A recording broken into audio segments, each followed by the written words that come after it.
plus. Et puis, un dernier... Les coureurs ont pris le départ à Héricourt de la première des 3 étapes de cette 13e ronde cycliste de la Haute-Saône. Un beau peloton avec une forte représentation des Tupes ainsi que Yann Gabet et Gilles Eckert, les jeunes pousses du GSI L'Isle-sur-le-Doubs.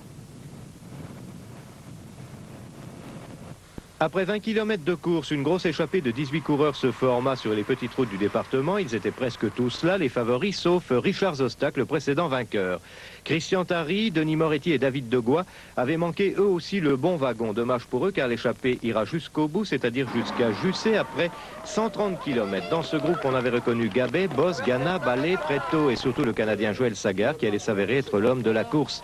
L'écart entre ce groupe de tête et le peloton monta jusqu'à 2,45. À Jussé, dans la côte Charles-Bontemps où se jugeait l'arrivée, Gabet semblait vouloir emmener le sprint, mais il ne put rien contre Joël Sagard, qui l'emportait irrésistiblement devant Preto et Vincent, les 150 km en 3h38 minutes 47 secondes. On reconnaît Raymond Poulidor, qui était l'invité officiel de l'épreuve, au micro de Daniel Hott, avant le départ de la seconde étape en ligne entre Vesoul et Luxeuil, sur 122 km. L'étape de montagne de cette ronde, avec un peloton emmené par Jean-Louis Favret, sous le soleil.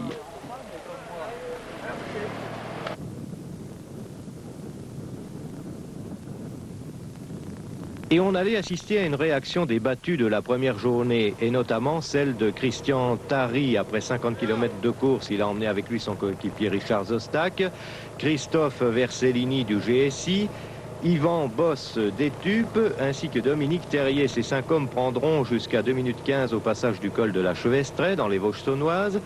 Philippe Golder de Montbéliard avait dû céder dans la montée. Christian, c'est parfait.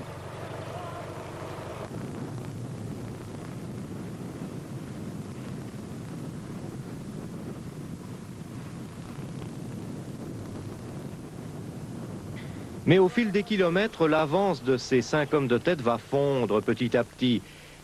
Et finalement, ils ne resteront que 3 en tête, Tary, Terrier et Zostac. 3 seulement qui avaient pu résister au retour du peloton sous l'influence de Denis Moretti.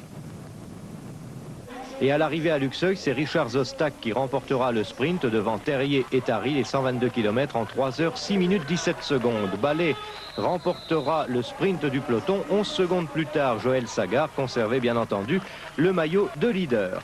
Mais Yann Gabet, l'ancien champion de France de poursuite, devenait par conséquent le favori pour la victoire finale à la faveur du contre-la-montre, un domaine où il excelle particulièrement. Cependant, les événements allaient nous réserver d'autres surprises. D'abord, l'erreur de Christian Tary qui se trompa de parcours après 500 mètres de course.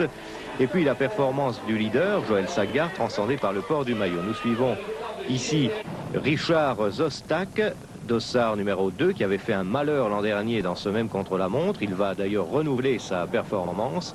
Rien à lui reprocher. Il réalisera un temps de 10 minutes 5 secondes sur un parcours sinueux de 7 km 500 fait de petites routes. Ce temps servira longtemps de référence comme le meilleur. Derrière lui, il était intéressant de suivre le puissant Yann Gabet, à qui le parcours convenait aussi particulièrement bien.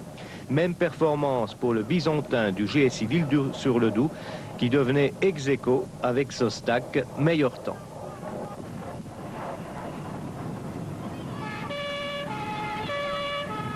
Mais ces 2 hommes allaient être coiffés par un 3e larron, Joël Sagard, le leader à qui le maillot avait donné des ailes et qui signera à Port-sur-Saône un temps de 9 minutes 55 secondes, reléguant ses rivaux à 10 secondes. Le voilà, Joël Sagard, il gagne non seulement l'étape mais aussi la ronde de la Haute-Saône en 6h45 minutes 14. Gabet termine 2e à 10 secondes, Vincent 3e à 20 secondes. Héricourt Jussé n'a plus quitté la première place.